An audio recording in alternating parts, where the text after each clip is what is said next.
welcome to the latest in our series of one-to-one conversations with Safaraz Ali of the Pathway Group. Saf, we live in interesting times, and I know that the sector in which you operate has been changing, and that's had some implications for your business. Can you just describe to me how the changes are affecting your business, what you're doing about them, and what the implications have been? Firstly, we've just finished the first full academic year of Apprenticeship Levy. So the levy was introduced last May, and it's been in the press, in the media on a regular basis, mainly negative stories in terms of its impacting on apprenticeship starts, and the levy has been unsuccessful. Generally, that's been mainly in the news. In terms of, from a financial perspective, the government that the money that they were expecting to receive in terms of levy, that's more or less hit the milestone that they wanted. It's slightly lower than the figure, but more or less it's there. Most companies still haven't been able to fully utilize their the levy for training. They've not accessed their digital accounts. I think that figure is just circa 10% of all providers. So 90% providers at the moment are paying in, but not necessarily looking at it. There's been a slight mind shift as well in terms of people's thinking, and it's moved away from selling the concept of levy to the individuals to say that's levy for you to use, to say actually levy now is a tax that's been incurred and it's government's money, but you as an organisation can utilise it for the right reasons for your staff. So basically what you're saying is it's been shambles. It's been bad for the employer, it's been bad for apprentices, it's been bad for the country. It's another government foul-up, isn't it? No, I'm not saying that at all. What I've said is that obviously it's the first year. Well, you said that people can't access the funding. You said that there are less people taking up apprenticeships. You said that the employers can't use the system properly. No. If that's not a shambles, what is a shambles? So the figures are lower than expectation in terms of what they expected. So 10% of employers currently are accessing it. 1 in 10 employers accessing it. Yeah, 1 in 10 at this moment in time. They've got until next year before the money goes into the general pot. It takes a little while for organisations to really understand what this is.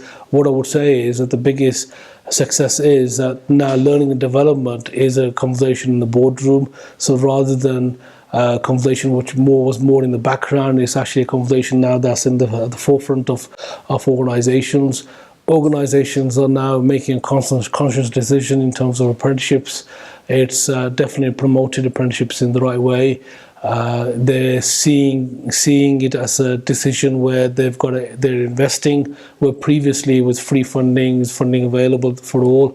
So there's a mind shift, and for me the biggest one is that learning and development is now on a strategic level. It'll take time. It's not an overnight thing. So obviously the government's got a target of about 10 billion. That's of new monies effectively that's going to come into the sector, and they'll probably get that by within the sort of. Well, in the short term, it's caused some real problems, hasn't it? And how has it affected your business? So in the short run, what's actually happened is because there's some constraints with the levy. There's the reforms as a whole. The apprenticeship reforms bring in what they call 20% off the job training. So this is training which is sort of classroom based, individualized, and it's got to be paid for by the employer. So there's a cost.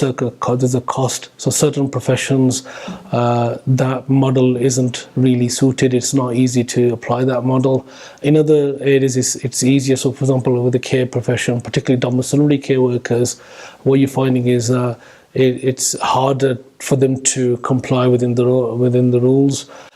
It's also affected new starts in some way, but slightly less.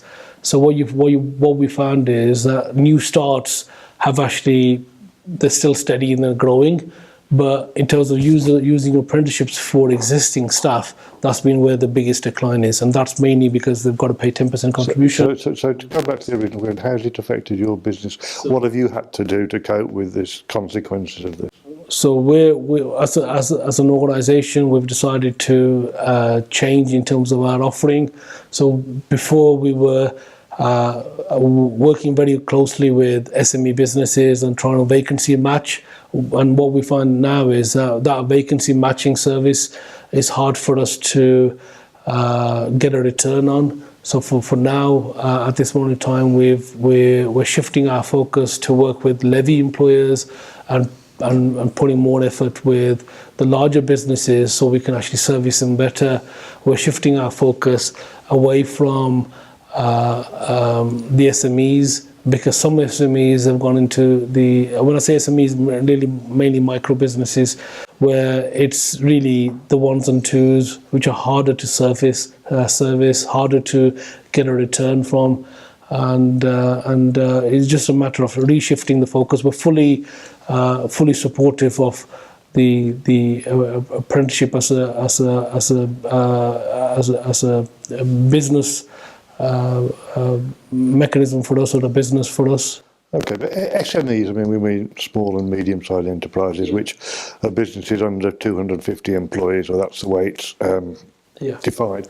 But in terms of your business, I mean, we've heard all the theory and all the rest of it, but the nuts and bolts of it is that it's affected your level of income, and there are consequences of that for the people that work for you. Is that not correct? Yeah, we're going through a transitional change, and I think that's reflective mainly on a few things. It's not just about apprenticeship and apprenticeship income or the apprenticeship strand of our business. The biggest change for us has been ESF funding. So ESF, European Social Fund, financing for skills. So we were in the supply chain for a number of larger organisations. We were in the supply chain for organisations like Calderdale College, Learn Direct, and many others as well, and delivering skills support for the workforce. That funding stream has come to an end for most of those organisations that we were part of their sort of supply chain. That's come to an end. So a lot of our staff that were working in those areas, they've had to either reapply for new positions, or we've had to, we've not been able to carry on with their contracts. And they were not, and again, what you'll find in the academic system, particularly the further education system, we work from August to July. So it naturally comes to. So the bottom line is that a number of people have lost their job. So there's a number of people that unfortunately that were working in those sectors we weren't able to retain. We've created more jobs in what we call adult education budget. So for us as an organisation, we've lost the work programme. So work programme has changed. So we had that contract since 2011. So work programme has now shifted to more towards harder to reach people, where before it was more about getting people who are slightly close to the job market, getting them job ready, which is where we see our forte. Work programme has now shifted to harder to reach people. So these are where there's the health issues. We didn't see the fact that fitted in with our business model. So we've not really gone for contracts in the sort of new work program model. So we've lost the work program. We've also gained extra people dealing with adult education budget. So adult education budget has changed, dealing with, we're working with people from the job centre referrals, long-term unemployed, unemployed individuals. So what's the net impact on your business in terms of number of people? So 27, unfortunately, so 55 individuals were affected, and 27 have either left the business or in the process of leaving the business. So in total, our job losses is 27 for us as an organisation. And how do you feel about that? Obviously, it affects you personally when individuals have committed to an organisation, because it's, we talk about the Pathway family, and we celebrate our culture, we celebrate the people that we're in.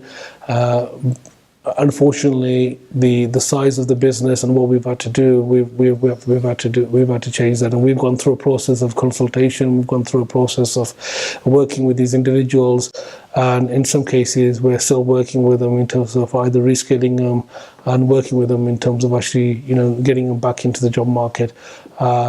I hope every single person who's come into our organisation, and by the time they've left or has gained something, and they can add, they can say that that experience has been positive, and we've left them in a better position.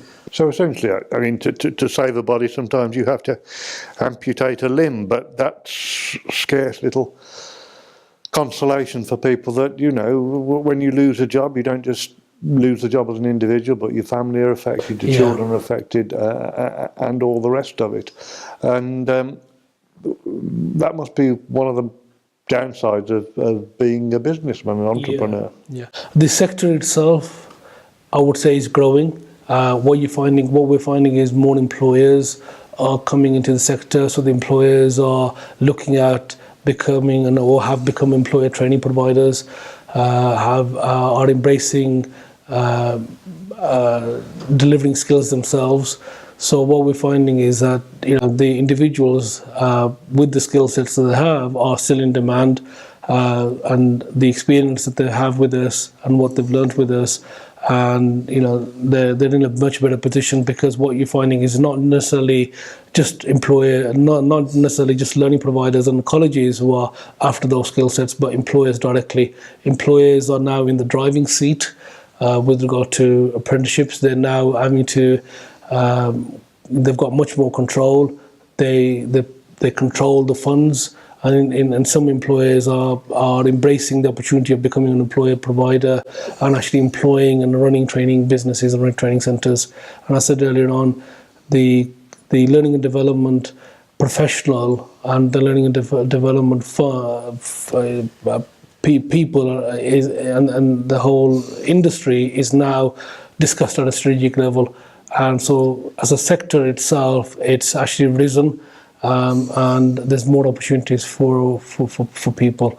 And I would say every single person that's actually, has had some experience in this sector will be able to move forward, in my opinion. So you're broadly optimistic about the future, would that be fair? So in terms of our particular organisation, we're retrenching, we're regrouping, we're looking at the opportunities that are present in terms of devolution. So there's opportunities with the West Midlands Combined Authority, there's opportunities with areas such as Liverpool, Greater Manchester, Sheffield, London, and we're looking at those opportunities as well. We're also pitching for more work with larger employers, and so there's a lot more business development that we're doing, a lot more tendering. We've got more opportunities that are presented to us. For us, it's a decision in terms of which is the right opportunity for us, what we want to embrace, and what are the risks for going with those. And just by way of a final question, what would you say to somebody in your organisation who said, Safaraz is a nice man, he's done a lot of good things, but if he'd have spent a little bit more time minding his own business rather than writing books, going off judging various awards and all that sort of thing, we just might not be in that position. Is there any validity in that? I'll tell you what happens is that every business, you when you go through stages of growth, you've got to look at developing your own skill sets. So if I'm doing exactly what I was doing 5 years, I wouldn't have the same business that I would have now. And if I do exactly what I'm doing, in a few years' time, the business is not going to change. So you've got to adapt and change. And have had to work in terms of raising the profile of our organisation to look to get these contracts. I'm a fairly shy, retiring person. I'm quite an introvert generally. I've had to go out of my comfort zone, where it's not just about sitting at the back and sitting in the office. I've had to go out and network, build relationships, go out and talk about what the opportunities are, sell the business effectively, sell and talk about partnerships. And that has been the business. So it's not about minding the business, isn't just about sitting in the office. I've had to sort of change what I do, focus on a different way of doing things. Well, Safaraz, thank you very much for talking to me about what clearly has been quite a difficult issue for you, and I'm sure, or I very much hope, that people that have been impacted by what's happened will at least admire your willingness to come and talk about the issue. The message I think that people will get is that essentially, although you're too polite to say so, this essentially has been driven by something slightly shambolic set up by a government that might have been well-intentioned, but it's not worked out as might have been hoped. And that's had an impact on your business, as I'm sure it has on other providers within the sector, but you're determined to carry on, and you're looking towards an optimistic future. And thank you very much. Thank you, Peter.